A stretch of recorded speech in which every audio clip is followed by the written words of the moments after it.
যৌবন বয়সে যদি একজন মানুষ তার সময়টাকে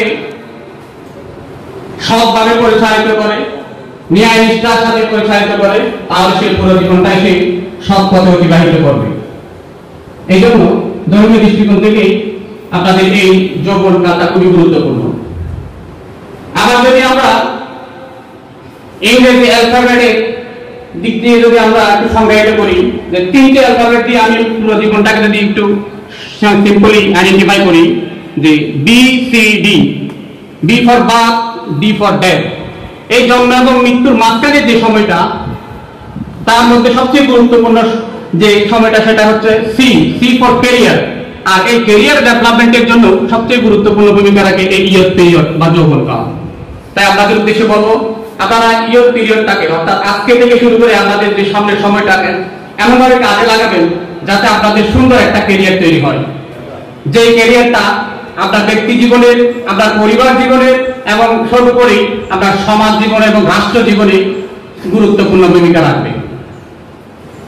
সর্বশেষে, যেহেতু আমি ইকোনমিক্সেরই টিচার, সেই হিসাবে অর্থনীতির ভাষায় যদি বলি, মানুষের জীবনটাকেও তিনটি পর্যায়ে অর্থনৈতিক দৃষ্টিকোণ থেকে ভাগ করা হয়েছে। প্রথম পর্যায়, দ্বিতীয় পর্যায়, তৃতীয় পর্যায়। তার মধ্যে দ্বিতীয় পর্যায়টাকে সবচেয়ে বেশি গুরুত্ব দেওয়া হয়েছে, কারণ প্রথম পর্যায়ে আমরা আর্থিকভাবে কেউ কোনো কিছু অর্জন করতে পারি না, আমরা তখন অভিভাবকের উপর নির্ভরশীল থাকি। আবার তৃতীয় পর্যায়েও আমরা উপার্জন অক্ষম হয়ে যাই, আর বাকি থাকে মধ্যম পর্যায়ে।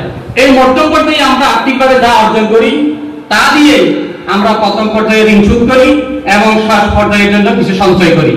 অর্থাৎ পুরো জীবনটাকে আমরা ব্যালেন্স করি মূলত দ্বিতীয় পর্যায়ের ইকোনমিক্যাল আর্ন দিয়ে। সুতরাং ধর্মীয় দৃষ্টিকোণ থেকে বলেন, আপনার ক্যারিয়ার ডেভেলপমেন্টের দৃষ্টিকোণ থেকে বলেন, এবং অর্থনৈতিকভাবে স্বাবলম্বী হওয়ার দৃষ্টিকোণ থেকে বলেন, সব দিক থেকে বিবেচনা করলে এই যৌবনকালটাই হচ্ছে সবচেয়ে গুরুত্বপূর্ণ সময়, গোল্ডেন এজ, স্বর্ণালী সময়। এই স্বর্ণালী সময়টাকে আপনারা কাজে লাগাবেন, আপনাদের জীবনটা সুন্দর হবে, সার্থক হবে, এই আশাবাদ ব্যক্ত করছি। সর্বশেষে আজকের যারা আয়োজক নিউ জেনারেশন ইউথ ফাউন্ডেশনকে আন্তরিক ধন্যবাদ এবং মোবারকবাদ জানিয়ে আমি আমার সংক্ষিপ্ত বক্তব্য এখানে শেষ করছি। ধন্যবাদ সবাইকে।